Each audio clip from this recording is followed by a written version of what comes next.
Hi and welcome back to my channel.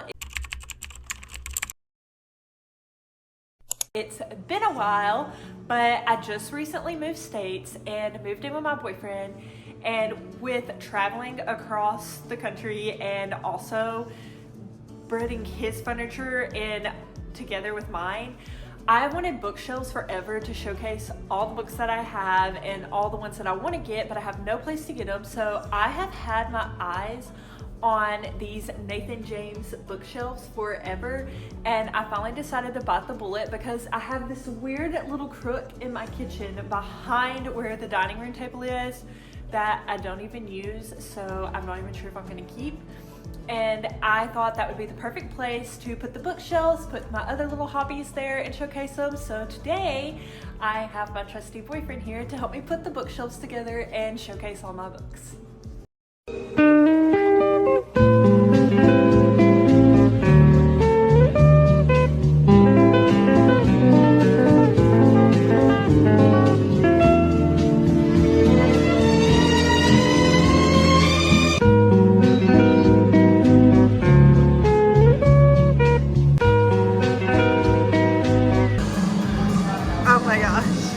Okay, so we built the bookshelves probably almost 2 months ago, but I've been lazy about recording, so I haven't really taken the time to go through my books and figure out what I want to keep. I think that I'm going to keep all of them, honestly, because when we moved, I went through my bookshelves then, so I don't see myself getting rid of many, but I do want to go back through them before they end up on the bookshelf. And I think there's a few books in here, which I guess will have to go on my bookshelves too. But I'm gonna go through each book and then I'm gonna decorate my bookshelf how I want it to be. Okay, so the first book is The Fine Print by Lauren Asher. This is the first book in the Dreamland Billionaires series. And it's honestly it's super cheesy, I'm not gonna lie, but it is what got me back into reading, especially what opened my eyes to the romance genre, especially smutty romance. So I'm definitely keeping this one, and I'm really, really excited to have this on my bookshelf just because it means so much to me. Next, we have one of Brock's books. Ooh, I literally just lost the bookmark in that, which is a cute little Golden Girls bookmark. But I think this is the second book. Yeah, it's Children of Ruin. I don't really know much about these books. I know he's reading Children of Time right now, and he's been reading that for the past 2 years. Brock's not a reader like I am, which is fine, but I don't even understand how he remembers what's going on because he'll go months without picking up the book.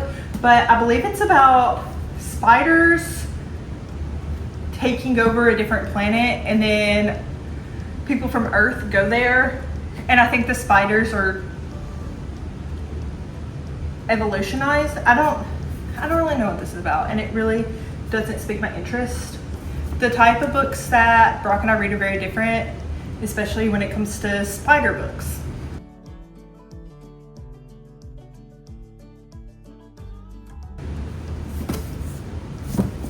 Next, I'm really excited to have, it's Night House by Lee Berdugo.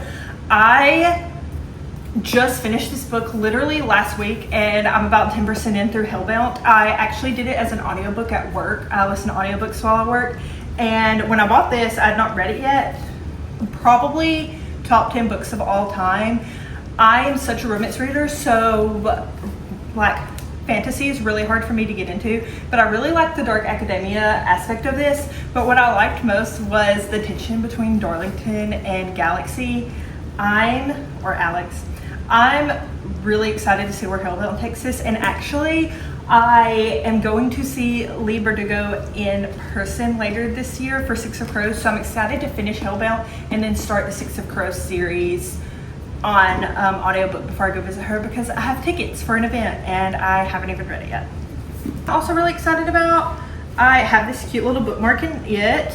It's Good Girls Book Club. Brock got it for me. It's actually from Page the Shop. I love them.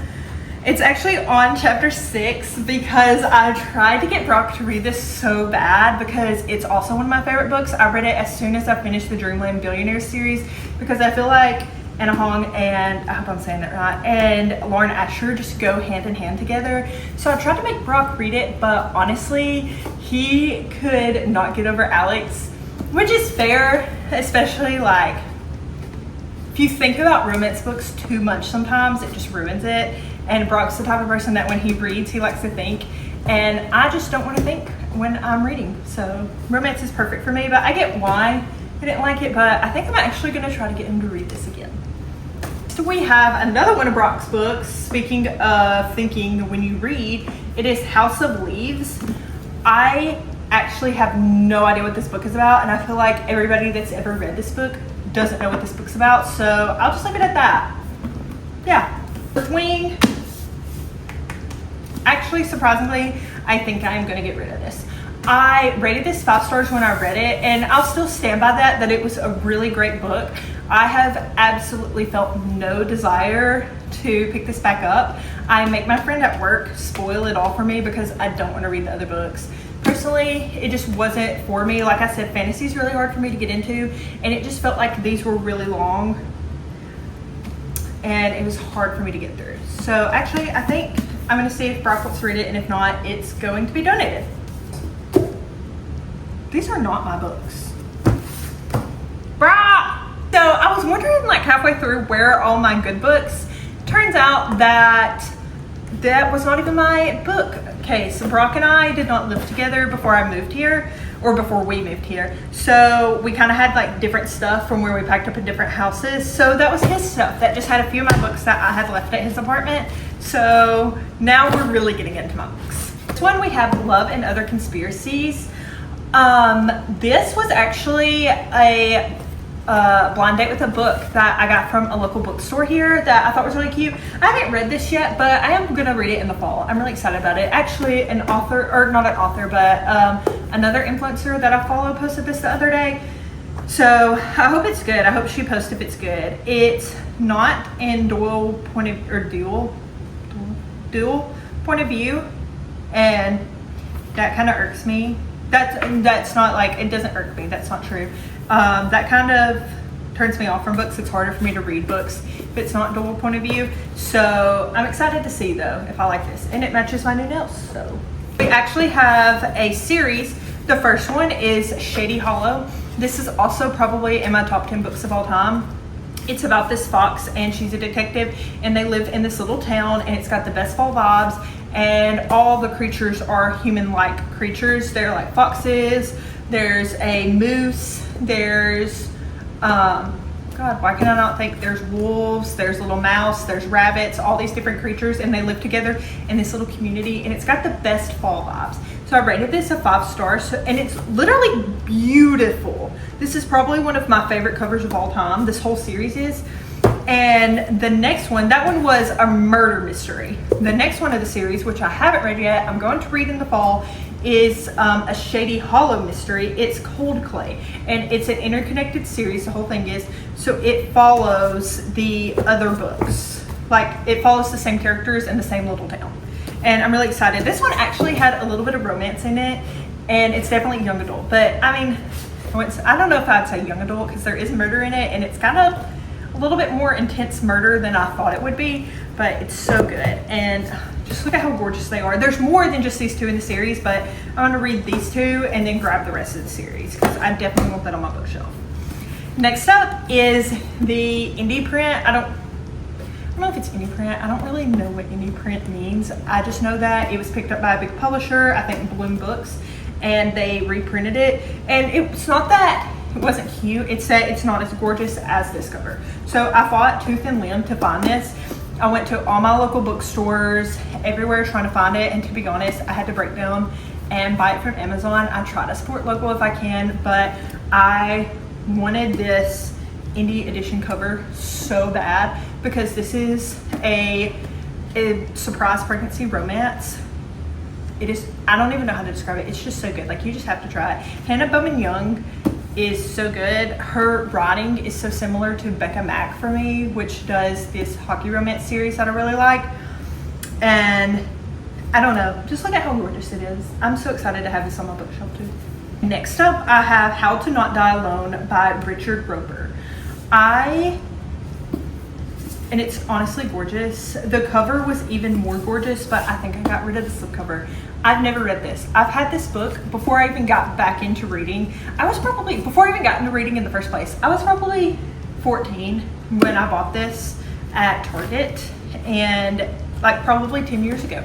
God, that seems crazy.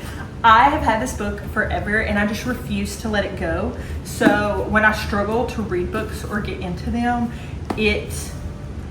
I usually tend to go for like an audiobook version of it. So I'm going to see if I can get an audiobook version of this. And if not, I'm going to break down and read it by the end of 2025. That's a goal. That's a goal for me, is to finish this book by the end of 25 to see what I think, because I just have high expectations for this, but I can't get into it. I just know within my soul that this book is going to be good. And yeah, I'm going to do it. That's one of my goals. So it's going on the bookshelf. Up, we have Just for the Summer by Abby Jimenez. I hope I'm saying that right. I'm sorry if I'm not. When I first read this, I rated it 5 stars and I got the hype. The more and more I think about it, the more insufferable I think the female main character is. I don't know why, but the more and more I think about it, Emma just was really hard to like. And I think that's honestly like a part of the point, is that Emma is such a lovable person, but she makes it hard for you to love her. And it did end on a great ending, but I don't know. The more and more I think about this, the more I can't decide. So for now, it's gone on the bookshelf, but this may be donated. I actually got this and read it physically and gave it to a friend, and honestly, so it's a little beat up, but I honestly should have just let them keep it because they loved it more than I did. But it was a book club and I ended up not even being able to go because it was the night of my college graduation. So there's that. Moves to Dead by T. Kingfisher. I don't know if you can see this, but it's so dusty. I've not read this, but I really want to. It's only like,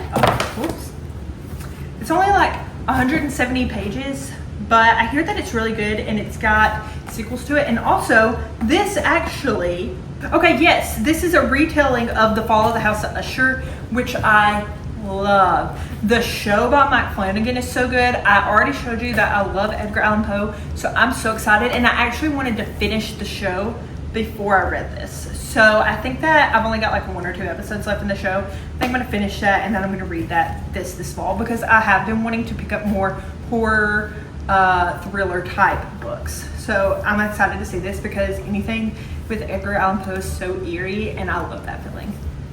My Roommate is a Vampire. I loved this. This had such a cute way of bringing in like rom-com with vampires. Another good set of this is, what are the books by Jackie? I can't remember what they are, but it's different books and it's like an influencer goes and she meets Dracula, then the next one is a werewolf, and then the next one is going to be Frankenstein, then the next one is going to be either the Loch Ness Monster or Jacqueline Hyde. No, that's her name. Is it Jackie Hyde? Jacqueline Hyde? These are very similar to me, very cute stories. And this one has an interconnected series. And actually, the 3rd book is, I think, Road Trip with a Vampire. The next one is Blind Date, I believe, with a Vampire. I don't remember. But they're so cute. I don't know. The covers are so cute. I'm not gonna lie, I did not like the second one as much as the first one. It did kind of felt like the second one dragged along a little bit more. This one kind of felt the same way. It felt like it was a great story, but it wrapped up super fast. But it's still one of my favorites. And I actually got this while we were out of town in Nashville, I believe, at a romance book event. So I'm definitely keeping this. Okay, last but certainly not least is a special edition that I have. I think I'm gonna get a little book stand. Oh shit. I hope I didn't just ruin it. No, I didn't. I think I'm gonna get a little book stand. It's My Dark Romeo by Parker S. Huntington and LJ Shin. I think this is the first special edition I've ever gotten, and I think I'm gonna order the other ones. For some weird reason, can't bring myself to read the 3rd book because it's not with the 2 main characters that I thought it was going to be with, and I feel like that's a really bad fumble I think that we were really led to believe that it would lead this way, and they're like, oh, but you'll still like it. And it's like, yeah, but I don't know why that irritates me a little when authors make me feel like these two characters are going to end up together, and then it doesn't go that way. It is definitely, you have to be patient with Romeo, okay? You just have to turn a blind eye. Remember that red flags are only okay in books, and Romeo is an example of that. I recommend it to all my friends if like they're like, hey, I need a romance book, I want to get into romance. Like, this is one that I recommend, but I really like it. And just look at how gorgeous. It's Mr. and Mrs. Costa on the front, and on the back it says, you will forever be my perfect dark Romeo. Look at that cover art. Gorgeous. That castle. And then when you open it, it's my dark Romeo. And it says, some Romeos deserve to die. They do hate each other. Again, look, it's enemies to lovers. They don't end up hating each other. Look at how gorgeous it is. Then look at the cover. Or this is when you first open the book. Oh my God. Then that's the cover. And on the back, it says, you're my favorite plot twist, which is one of my favorite quotes. And each page has this beautiful artwork on it, if you can see.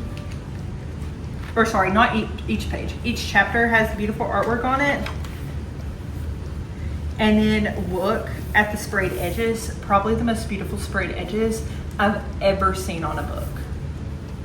Gorgeous. Oh my God, it's gorgeous. Okay, now that we've moved on to the bookshelf, we have a little guest helper. She is not very excited. Okay, I have the first two books of the Rebel Blue Ridge series. The only one that I don't have, and the fourth one, which is Wild and Wrangle. The only one I don't have is, I can't remember which one it is. It's with Gus and Teddy, and honestly, they're my favorites. So it's very surprising that these three I have, but I got this on release day, and I've just been buying these in order, so that's the only one I'm missing. So I'll probably go get that next week. Then I have Wild Dark Shore, which I only have because I got a Book of the Month subscription as a gift for Christmas, which was honestly one of the coolest gifts I've ever gotten. So that's why that's up there. I haven't read it yet. Then I have Funny Feelings by Tara DeWitt, probably also top 10. I say all my books are my top 10 books, but this one's really good too. And their names are Farley and Meyer, and I've loved the name Meyer. I swear if I have a son, I'm going to name him Meyer after this book. Then I have Chasing Goldie by Holly Roberts. I love this whole series. I love the covers of it, and I'm going to try to get the whole series. The other one's Tasting Red, something Cinder. I can't remember that one. I love them all, but Chasing Goldie is my favorite. So I just went ahead and picked that one up, also in Wilmington. And then another prized possession. I have not read this yet. It's Bury My Bones in the Midnight Soil by V.E. Schwab. And I love V.E. Schwab, but it is one of my most prized possessions because it is a signed copy, and that means the world to me. Thanks for watching, and make sure to subscribe for more bookish videos like this in the future.